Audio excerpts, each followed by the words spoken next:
Hello. Hi, everybody. I'm Courtney from explore.org, and we have some amazing people here to talk with today for our first ever panel discussion on explore.org, service dogs in the nonprofit world.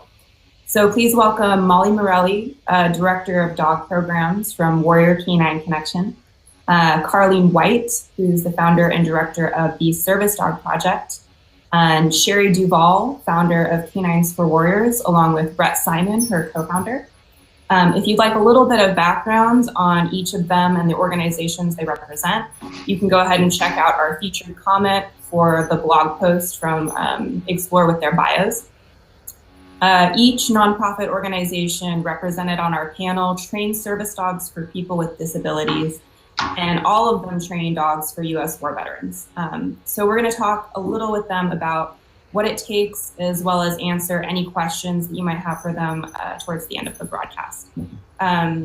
So the three of you all run very different but also similar, fantastic organizations. And I want to talk a little bit about those differences and similarities and what it means to navigate training service dogs in the nonprofit world. So one notable similarity is that you were all certified by Assistance Dogs International, which some consider to be like a standard for training service dogs. And so for anyone who doesn't know what ADI is or what it means, I was wondering if you could talk a little bit about your certification, why you pursued it, and why you think it's important to have. Maybe starting with Sherry and Brett, if you want to take that first. Sure, we'd be happy to.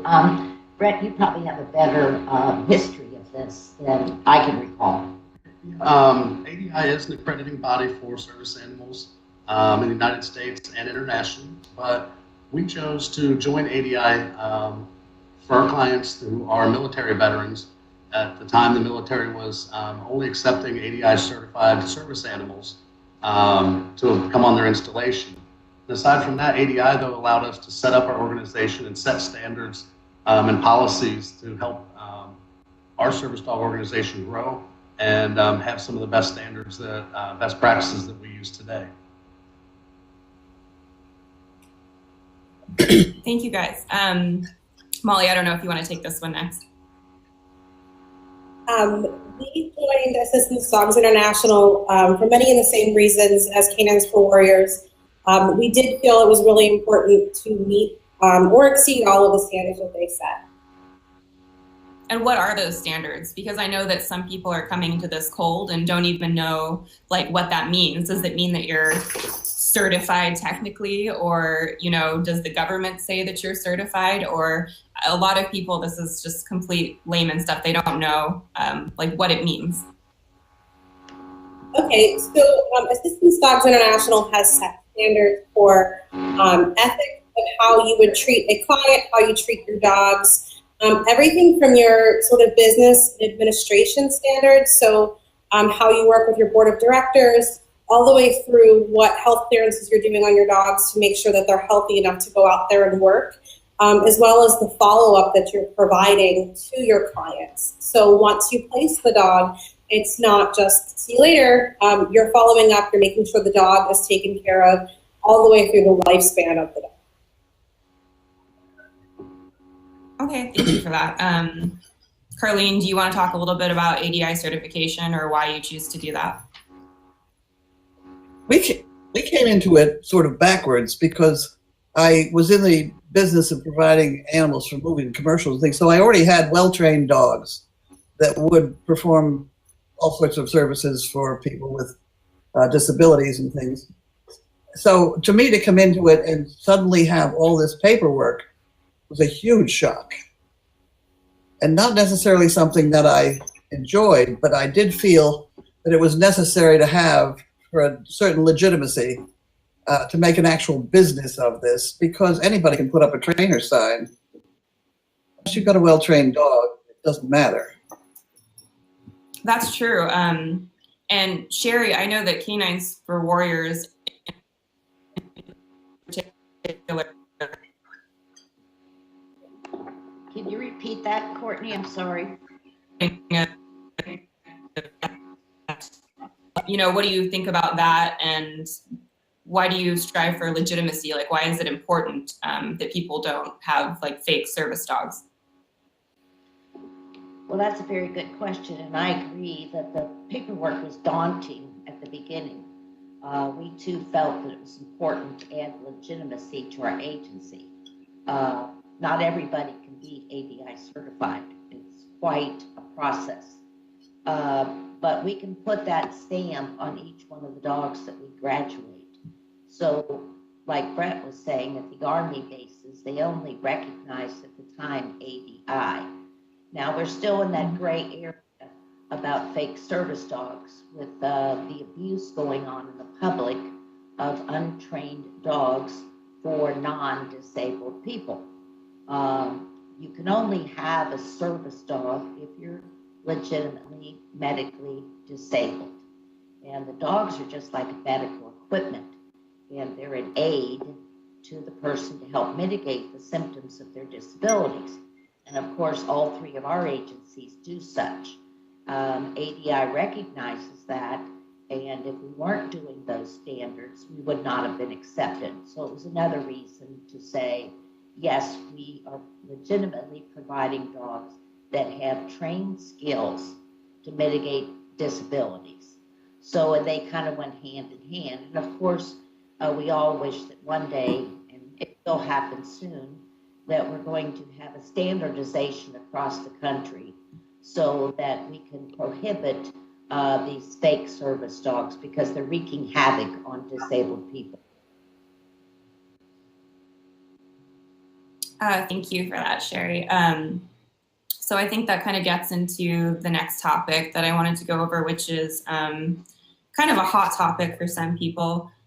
Rescue for service dogs and breeding for service dogs, when to do one or the other, why make one choice or the other.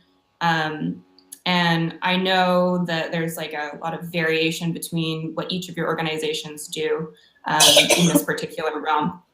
And Carlene, I wanted to maybe start with you, since you do purpose breed and your dogs, who are Great Danes, serve a very specific type of purpose for the most part. So I wanted to talk to you about, like, why do you choose to purpose breed? What's the benefit of that for the recipients of your dogs? As I said, we kind of started in backwards. I was blessed with a stud dog that got loose and bred 3 females in one afternoon. So all of a sudden I had 23 Great Dane puppies, and it became a question of what do I do with these dogs? And I realized my father had Parkinson's, I had a friend with MS, that they made perfect portable walking devices. And it was a seat of the pants operation from the start, which made me sort of unique in setting my own standards of what a dog should behave and act like. But I was pretty firm in how I knew to do this. So the Danes have been wonderful. I train them entirely differently than most people train other dogs. And we get there. And for the Danes, it's true that their height has to be sort of proportional to the recipient's height, right? Like, what is the what's the measurement? Like, how tall do they have to be to physically assist people? Well, I set the standard at 65% of the weight and 45% of the height, and everything was fine until we came into Bella and George, that you probably know about, where she weighed 40 pounds and the dog weighed 150. And he works perfectly for her. Right. Our dogs go an awful lot through bonding. Bonding is so much, almost more critical than the actual training, although they certainly are trained. But my dogs bond to the person. Go. Yeah, and if anyone hasn't heard of Bella and George, you should Google them. They're kind of a viral sensation and really, really adorable. There's this little girl named Bella with Morquio syndrome, and George he goes everywhere with her. He's her walking tool, but he's also her best friend. It's really sweet. And Molly, I know that you also purpose breed for Warrior Canine Connection, and you work specifically in raising puppies. and health is very important to you, as well as temperament. And I wanted you to talk a little bit about, purpose breeding for your program and why you make that specific choice for your program. Yes, so Warrior Canine Connection does have a breeding program. Our program works a little differently in that the majority of our dogs are trained by service members that are at one of our installations, often in therapy themselves. So because they have multiple handlers and multiple trainers throughout their career, being able to have the variable of the temperament of the dog and knowing what they're exposed to, it really does help us in that. And with the health, we're able to control quite a bit with, making sure our dogs are sound enough to go out and work. I think, we're fully in support of rescue dogs and programs that use rescue dogs, but for our particular program, we do prefer the purpose program. Cool, thank you, Molly. And Sherry and Brett, your program also serves war veterans specifically. And I know that you think a lot about the bond between dog and human, like Carlene was referring to. So I wanted you to talk about the role of rescue in the dogs that you train, its benefits, and why you choose to do that with most of your dogs. Well, I'll start that off, and then Brett can continue it. Brett is actually a certified dog trainer and has been for 20 years or more. Any rate, when we started our program, we didn't have the luxury beginning a breeding program. We needed trained dogs as quickly as possible due to the amount of veteran suicides we were seeing. So we also didn't have the funds to run a breeding program. So we went directly to the shelters or dogs that people didn't want anymore. And we discovered very quickly that they're just amazing, amazing animals begging for a second chance on life. And we have, our program now is about 95%, 90 to 95% shelter, rescue, owner surrender, and we do get a lot of puppies in.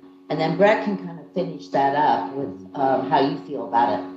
So in the beginning, we said we didn't have the ability for the purpose breeding, but like I said, we noticed right away that the shelter dogs and rescue dogs we were finding, after an evaluation and a health clearance with them, we get everything x-rayed, all the dogs are medically clear, and we were finding that these dogs were just amazing. The temperaments that we were finding in the shelters and rescue, it takes some time and it takes some work, but at the same time, we're saving a veteran and a dog out of the shelter. And again, they have to qualify, though, to make the program, which was temperament, medical testing, and then to pass several evaluations before being placed with one of our veterans. It fit our need, and once we found that it worked, we continued it. We expanded to almost over 900 dogs have been saved since we've been open, and over 50% of those have gone out with Warriors. I'll add to that we deal with veterans with post-traumatic stress from the after-battle of war, and also military sexual trauma and traumatic brain injury. And there's something special Warrior sees. He feels lost. He feels like he came home and nobody understands him, but then he sees a dog that was in the same situation. So that bond, and I agree that bond is one of the most critical parts of a service dog. You have to have a partner. You have to have that bond to complete the task and work together as a unit. And we just found the service dogs from the shelter, the dog trained to be service dogs, wanted so badly to please and wanted so badly to have a job. So the Warriors were very thrilled that that dog might have had a similar situation as they did. Thank you. That was a great overview of why you do that. which kind of leads me into the thing I wanted to talk with you next about, which is the process of seeking and obtaining a service dog, particularly if you're a war veteran. And it's kind of a difficult process, as I understand it, from finding the best trainer, finding people like you. Sometimes there are waiting lists, right? So I was wondering, you know, in terms of like outreach and working with people who could be recipients of service dogs, how do you navigate that process for people, make it easier, make it so they don't feel quite as alone when they're seeking a service dog? Molly, since you work with vets, maybe you can go ahead and take that one first. So just to understand your question, what is the process for a veteran to get a service dog from Warrior Canine Connection? Yeah, if you could just talk about that, and then access, like how long is the waiting list, and you know, what are you doing to help make the process easier for people who are seeking one? So our application starts with somebody looking, on our website and clicking a link, which they give a little bit of information about themselves, and that allows us to kind of reach out and find out what their needs are. Do they need a full public access service dog? Are they just looking for a companion? What can that dog do for them? And really, most importantly, are they ready to take on a dog?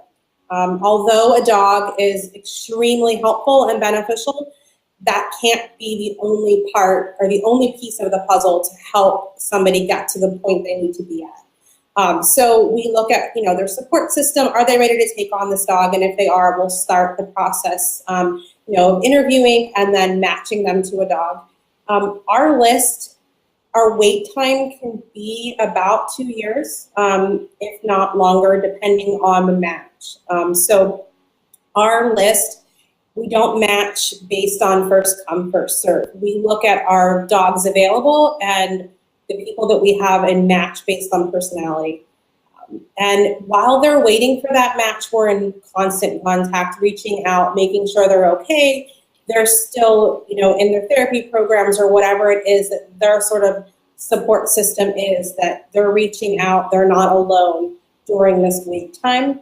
In addition, if they're local to our organization, and in the DC area, local can sometimes even be an hour and a half away. They're often coming here 2-3 times a week to meet with the dogs, or even helping to train the dogs, because that is a huge sense of purpose, to come out, work with the dogs, help with taking care of the dogs, taking care of the puppies. And that allows us to get to know them on a deeper level to make that match even better. Thanks, Molly. Carlene, do you want to talk a little bit about your process of receiving applicants and how that works for people? It's very much the same as what she just mentioned. We have a web where you can give us the basic information. I then go through that, and most of the time, if it looks like a possibility, I invite them to come here. We have to take a look at the people and see exactly what they are capable of taking care of themselves. We do insist that the person take care of the dog themselves. Even Bella, at her young age, takes 99% care of that dog. And the dog, wow, that's how it is. We have them come back a couple times. They end up kind of working around the place. We have a 12-acre deal, and there's always something to do, and it gives us to see how they walk. My famous way for judging whether a person will work with a dog is to have them try walking with their hand in another guy's back pocket, their blue jeans, because that's about the height of the dog's back and the harness. And if they can wander around holding onto somebody's back pocket, then they become a possibility, and then we watch them and see who we can match them with. The other story on that, I had some woman do that, walk to the barn and back again by holding onto some guy's back pocket. And when she got back, she said that she hadn't known who that person was, but she knew him better now. That's amazing. It works. Oh, thank you, Carlene. And Sherry and Brett, I know that you kind of have a unique program where vets come on site and sort of bond with each other and have that experience of being able to connect with not just their dogs, but one another in the program. So does that start when people first apply and they're being considered for a dog? Or when do they start to get that? Yeah, I'm going to let Brett explain to you the application process and also the training while they're there. My philosophy on having the warriors come to our property for 3 weeks, we provide a home-like environment. And I knew from my own son, Brett, having post-traumatic stress, that it wasn't just all about the dog. It was about releasing some of the tensions and the anxiety and the depression and the isolation that they dealt with prior to coming to us. And by being in a peer environment for 3 weeks, they have their own quarters, their own rooms. We have a big clubhouse, but you can almost watch them open up like a flower because they realize they're not alone. And I've just seen miracles because they may not tell their families how bad their post-traumatic stress is. That's why we're having 22 veterans a day kill themselves, but they will open up to other veterans. So we quickly realized that the dog and the training that they were receiving was why they were there, but the real reason also was for them to be able to talk to other peer groups about what they were experiencing. And that helped so much being in that environment. And Brett can tell you about the process and what they do once they come to us. So I think I'm explaining everything I was probably going to say here, so we'll get through the application stage. They do fill out an application for us similar to the other 2 organizations. Again, looking to make sure the handler is the right fit for having a service dog and that their lifestyle matches up with having a service animal, those kind of things. So we want to make sure that they are ready for it. They do have about an 18-month to 2-year wait list on the canines to get in.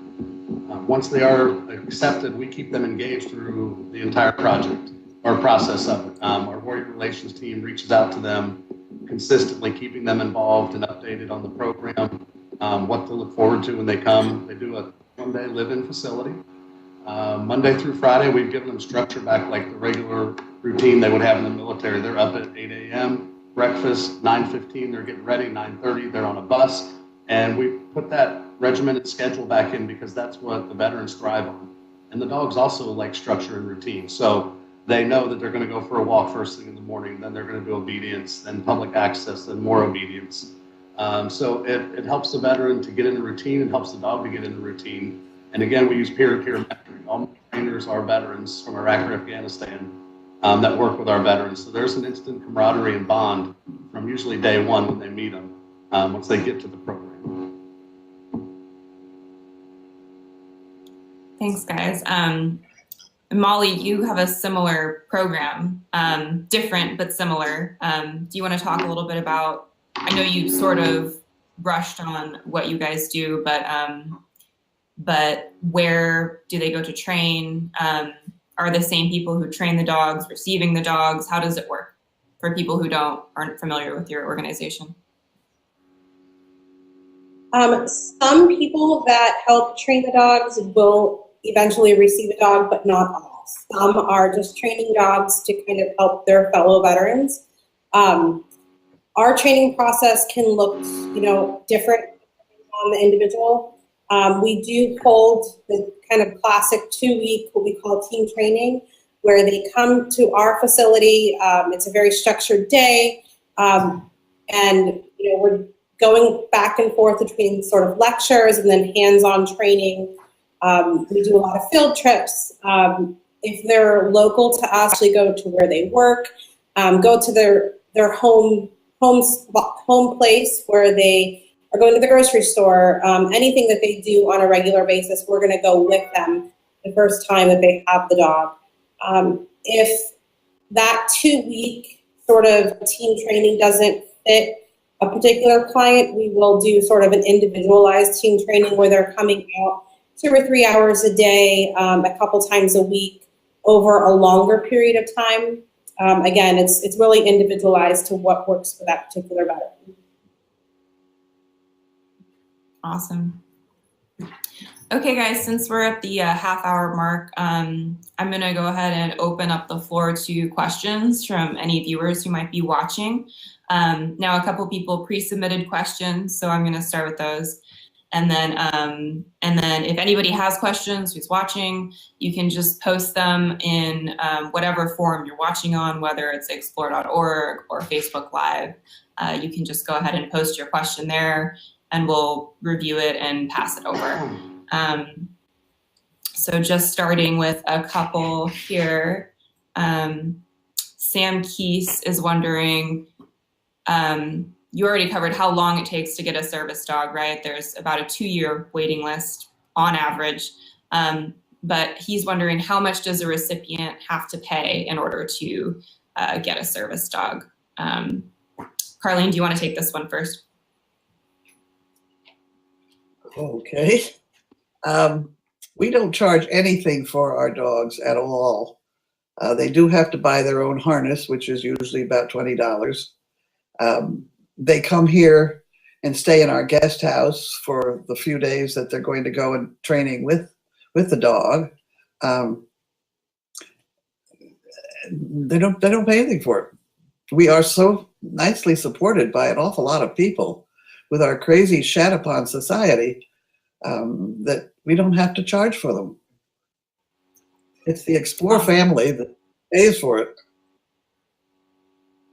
Yeah, for anyone who's not consistently on explore.org, there are a lot of people who tune in to watch Carlene's Service Dog Project Puppy Camera, which is pretty adorable. So that's what she's referring to there. I don't know if anyone else wants to take the question next. What do you have to pay to get one of these service dogs? Well, in our case at Canines for Warriors, there's no charge either. We provide the service dog, the training, the housing, the equipment, the food.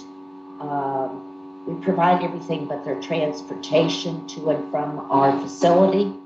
And so we even have, we partner with some organizations that can offset that as well. So again, there's no charge for our service. We too are grateful to be a recipient of Explore for funding and other wonderful people. So we're able to give that service for free. Thank you, Sherry. Molly, you want to take that too? Warrior Canine Connection does not charge for our dogs or the training that the veterans receive. We do not pay for the transportation for them to come to us. But just like Canines for Warriors, we've been able to partner with other organizations to really offset those costs. Awesome. And all three of you have puppy cameras on explore.org. I should mention that too. Yeah. Puppy cameras, dog training cameras. So you can log into explore.org and see, any one of them if you want to. So let's go ahead and take the next question. Someone's wondering, since we're talking about offsetting costs and making sure accessibility is there, do you think that the government should be required to help provide service dogs to war veterans? Should they be contributing to your cause? Sherry, do you want to take this one first? Because I know you've worked a little bit in this realm. Well, that's a double-edged sword. We welcome all support, but our organization runs independently. We really do not want or need a government institution telling us how to run our business. That said, if they want to give us money, but we are working with Congress on passing the PAWS Act with we have 270 senators signed on. We're hoping to get it passed this year or next year, which will put more dogs in the hands of veterans. Now, that doesn't necessarily mean that helps Canines for Warriors, but for legitimate service dog agencies that will have to be on approved list. That will help them and possibly canines, but we can't do it all, nor can Warrior Canine Connection. I mean, we're doing a great job, but the need is so demanding that we hope that those costs can be offset. And what about you, Carlene? Do you think it would help or it should be required for the government to contribute to this cause? I can't imagine turning the money down from anybody. I would, again, worry about trying to control what we do. We're doing very nicely as far as the dog training end of it goes. We're doing perfectly without them, but the money would be very nice.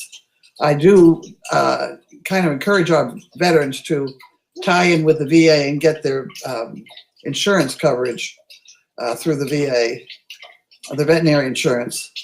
But other than that, I wouldn't turn down money from anybody. You can always give it back. What do you think, Molly? Would you turn down money from the government, or I know you think it should be required, or how do you feel about it? I'm not sure if it should be required, but again, I think I agree with the other two organizations. Makes sense. All right, so no strings attached, but you wouldn't mind the money. That seems to be the general consensus. So somebody, Cami in California, has a question specifically for Carlene. She wants to know, what's the biggest factor that leads to your success and your ability to keep Service Dog Project running the way that it is? Stamina. Stamina. It was a rough haul just getting to become a charity with the IRS and then joining Assistance Dog International. That's the biggest. The dogs have never been a problem for me. It's keeping all the paperwork straight that is a huge burden. Yeah, I can only imagine. All right, thanks, Carlene. Okay, this is a good one. Chinook is wondering, what's your success rate for puppies becoming service dogs? So like the percentage of dogs that go on to actually become service dogs out of the ones that are bred. Molly, since you do purpose breed, do you want to go ahead and take that one first? Okay. So we have multiple categories that we place dogs in, and the last calculation we were at 58% of the dogs that we breed go on to work in some capacity. Brett, you want to take that? Talk about success rate. Who wants to take? Program. Since we started these in the last couple of years, I would say we're around the same average. We're just now seeing really our third round of puppies that have come through. The first year was only 10 or 12, and then now we're up to almost 49 puppies in our program. And we're seeing more than half are, once they hit the mark for coming to the kennel, that they are working and not washing out of the program. But then again, we will place the dogs that don't work for other needs if we can find an organization that is looking for a well-trained dog for a companion or something like that. So they also are getting placed, just not as a service animal. We're over 50% of them are going out into the field and working. Cool, thank you. Carlene, do you want to address this one as well? Percentage of dogs. Right. When I face a litter, the first thing I do is pull out the very best dog in the litter to have for future breeding. So that skewers the statistics right there. But of the ones that are left in the pile of puppies, I think we're about 75, 80% success. And the ones that all our dogs are chipped, so they all stay in the program somehow.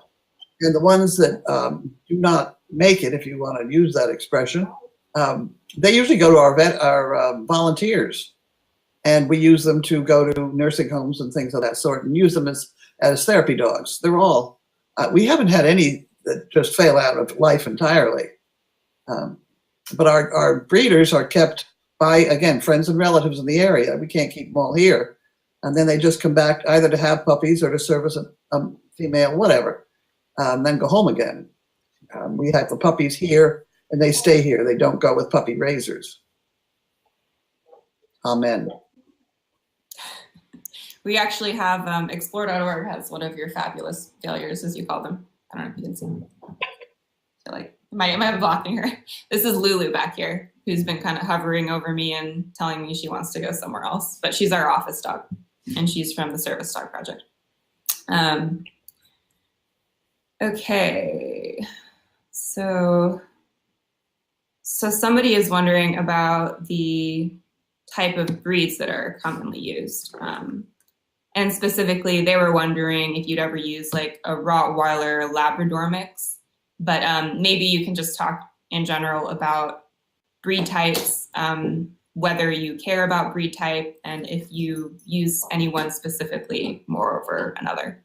And Molly, you purpose breed.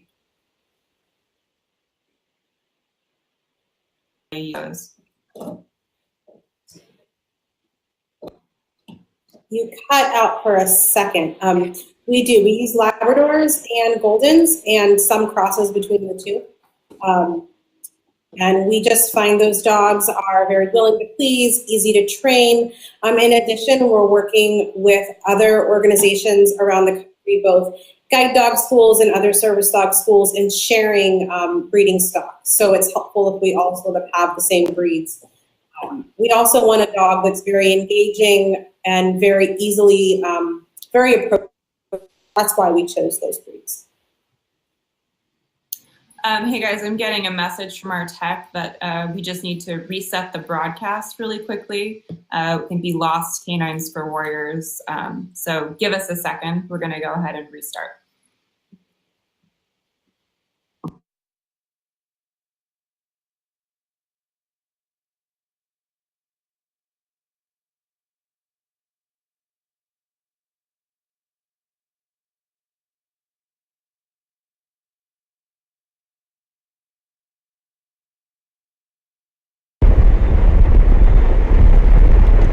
Quality of all the dogs. Obviously, using the rescue dogs, we don't always know what the mix is of the animal. I will say throughout our program and the years that we've been doing it, perception from the public, whether it's deserved or not, is one of the reasons or one of the things we look at for the dogs that we get in. A Rottweiler, a Doberman, sometimes people out in public don't perceive them as friendly animals. I've literally seen us go through with a group of 2 or 3, labs or golden retrievers, and then the guy at the end, I'll give you a great example with a 100-pound American Bulldog. The lady grabbed her kids and ran away from it for the most part. They wanted a lab and the golden retriever. So that isolation for us, we don't want to create the isolation for that veteran again. The dog is supposed to be a tool for them to integrate back into society and be able to talk to people. And if they're afraid of the dog, again, justified or not, I want my warrior to be able to have that conversation, to be engaged out in public and not isolated because of the dog. Now, don't get me wrong. Almost every veteran would love to have that dog for everybody to stay away from. But again, that's not the point of having a service animal. So while breed is considered, we also do look at the quality of the dog, and we have to take the perception of the public as it comes. That's interesting because Carlene, I'm sure the recipients of your dogs get a ton of attention just because of their sheer size. Do they like that attention? Is it like a positive thing? Somebody agrees or disagrees back there. Everybody's talking. Our dogs have a public persona, and they bring people over with it. Is that a horse? And have you got a saddle and all that sort of thing. I have to admit, there is one dog I had somewhere along in my life that was perhaps the best dog I'd ever trained, handled, whatever. And it was a cross, I think, between a Dane and a Ridgeback, because it was a big brown Ridgeback, a big brown dog with a ridge. He had the health, he had more stamina. I mean, if you want to climb Mount Washington, a Great Dane is not for you. I mean, these guys are great at going short distance, a mile or two. And then they sleep for a while. They're lazy. And that works perfectly if you're going to a restaurant or go to the office or whatever. Not many people want to do all these long distance things, but that Ridgeback was a good addition. And if I had my way, I would find a Ridgeback and breed it and experiment. But I seem to be busy with what I've got. Yeah, you kind of have your hands full. All right, thank you guys. Also Those are some find, good answers. Go ahead, Sherry. I was going to say that some of our warriors that apply also need, as best as possible, a dog that there might be allergies in their families. The children or themselves are quote unquote allergic to dogs. Well, in reality, there's no such thing as a totally hypoallergenic dog, but it can be reduced. So we do introduce a lot of poodle mixes, doodle mixes, and when we are lucky enough to get them, so we introduce those to our programs for those specific cases that ask for a hypoallergenic dog. And of course, some of them are not always hypoallergenic. That's a really good addition to that question. Thank you for that. See, what else do we have? A few more questions from viewers here. For the organizations that serve veterans, do you ever place dogs to recipients who are not veterans? And Carlene, I know that you serve not just veterans, but a number of other types of recipients, if you want to talk about that. We give preference to veterans and their families, because if you free up one handicapped person in the family, you freed up the veteran too. So we do give preference to that. And in making decisions, we're inclined to include first responders and teachers and persons who have given forward. And we ask all of our recipients to pay it forward and keep going, and keep talking about dogs and the work that they can do. Amen. How about either you, Brett and Sherry, or Molly? Do you serve other populations besides war veterans? Right now, We will. veterans. Sorry, I should have gone one at a time. Brett, do you want to start? Yeah, right now, Canines for Warriors mission is post 9/11 veterans, but we are looking at the future of, once we get our program where exactly we want it, which I'm not sure the other two can say, well, might not ever get it perfect, but we're going to try really hard before we expand into other generations of veterans. But right now, we're going to stick with the veterans for post 9/11, and then hopefully going back into Desert Storm, SHIELD, and into Vietnam at some point. Awesome. Molly, how about you? We do place service dogs with all veterans, not just post 9/11. And our veterans do not need to have combat-related injuries in order to have a service dog. So we have placed, if they were injured after, or maybe they have been diagnosed with something like MS once they have come home. We only work with veterans for service dogs. We have placed a couple dogs with Gold Star families, dogs that are what we call a military family support dog. So this is a dog that sort of supports the whole family, no public access, but for the most part, it is only veterans right now. Awesome, thank you. Bouncing off of that, someone is wondering about how long it takes to train a dog on average, and are there ever dogs that you can't train? My own personal dogs. That's ironic. What do you want? I would say that there are. Go ahead, Molly. There are dogs maybe that absolutely could be trained, but I would not want to then take that behavior that needs to be managed and hand it off to a veteran to ask them to manage it. So I think all of the dogs that we have in our program can absolutely be trained the tasks, can be trained to not bark at other dogs or whatever that, problem behavior might be. But we are not going to place a dog with a veteran and ask the veteran to now manage that behavior. That makes sense. Sherry, do you ever get somebody coming to you and saying, oh, I have this dog. Can I train it to be my service dog? Is that something that you do, or do you prefer to select the dogs yourself for temperament reasons or whatever it is? I'll let Brett finish that, but the quick answer is no. We do not accept people's pets and then we train them. We provide the dog. We choose the dog for them based on their application and what we think that dog would be best suited for that warrior. And in over close to 500 now, I think we could count on one hand that we got it wrong. So our success rate's pretty good on choosing that dog for the veteran. I'll let Brett tell you more about that process.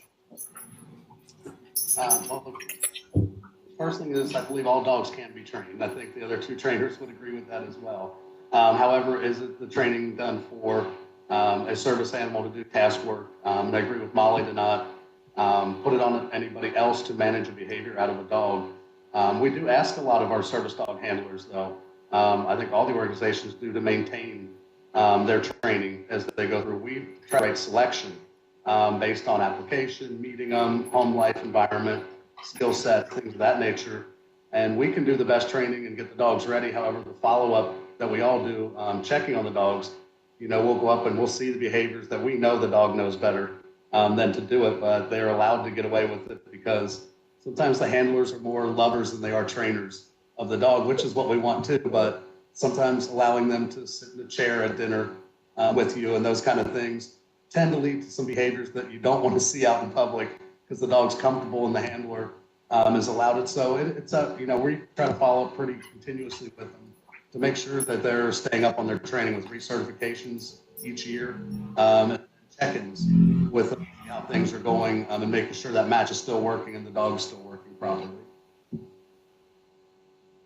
And I think that actually runs into another question that somebody who's watching had, which is, what is follow-up? Once a person gets a dog, do you stay in touch with them? Do you check in for recertification, et cetera?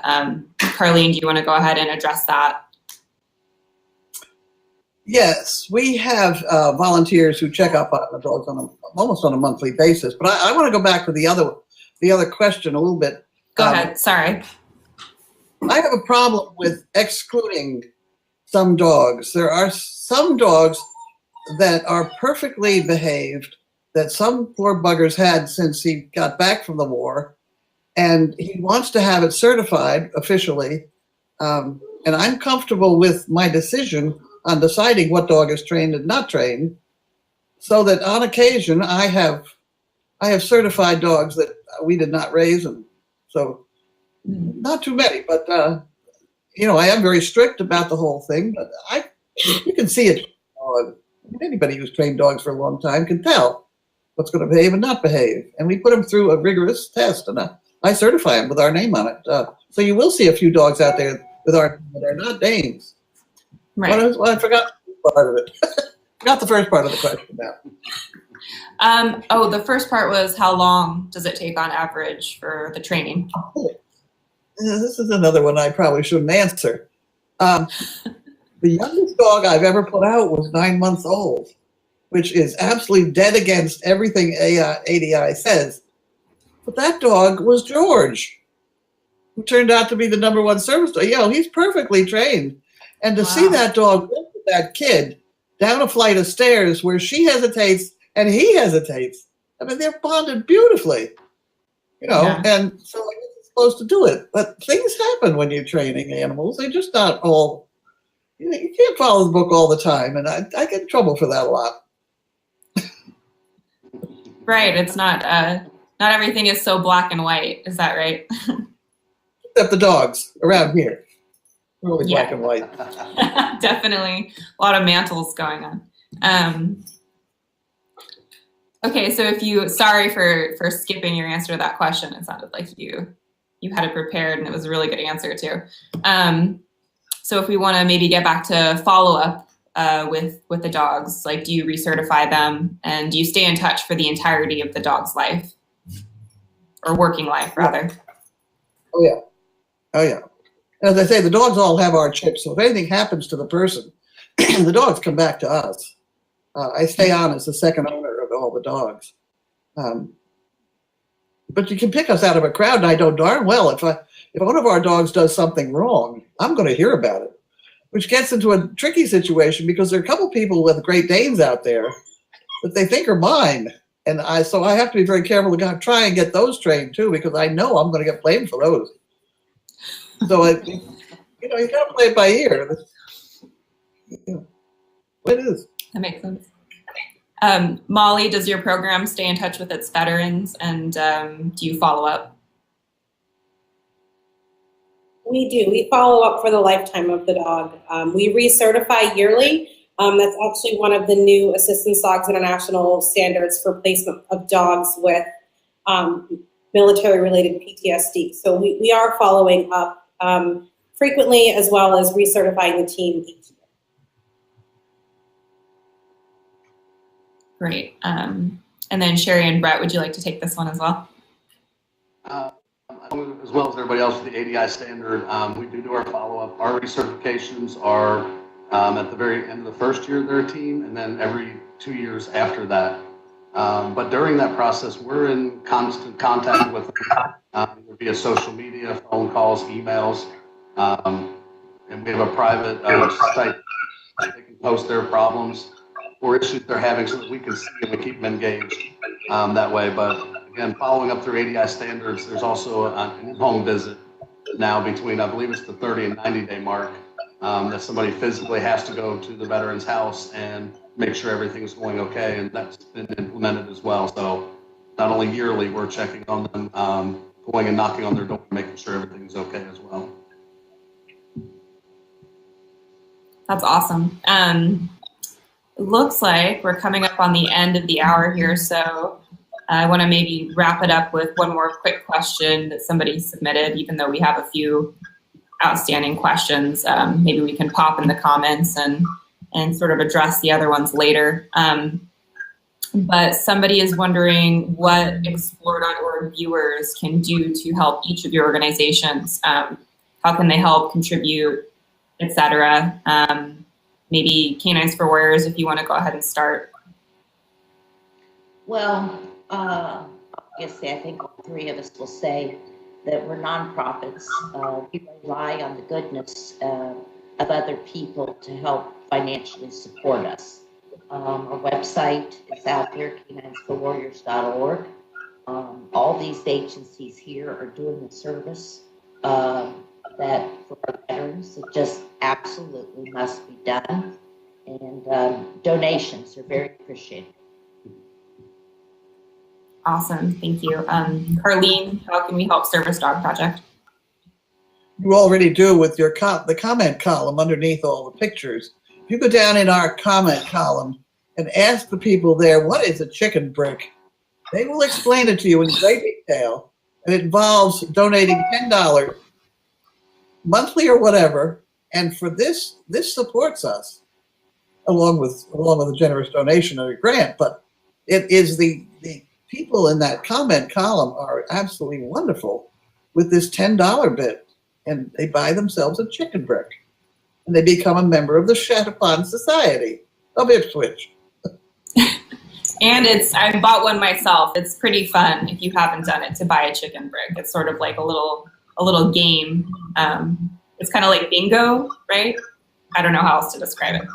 Anyway, Molly, how can we help Warrior Canine Connection? Like Sherry said, obviously, financial support, your donations this is what we rely on to run our program and to place these dogs free of charge with veterans, as well as learning more about Warrior Canine Connection and spreading the word about our mission to your friends and family. Awesome. And as I said, you can watch any of their cameras on explore.org. You can click through and learn more, learn how you can donate, learn how you can help.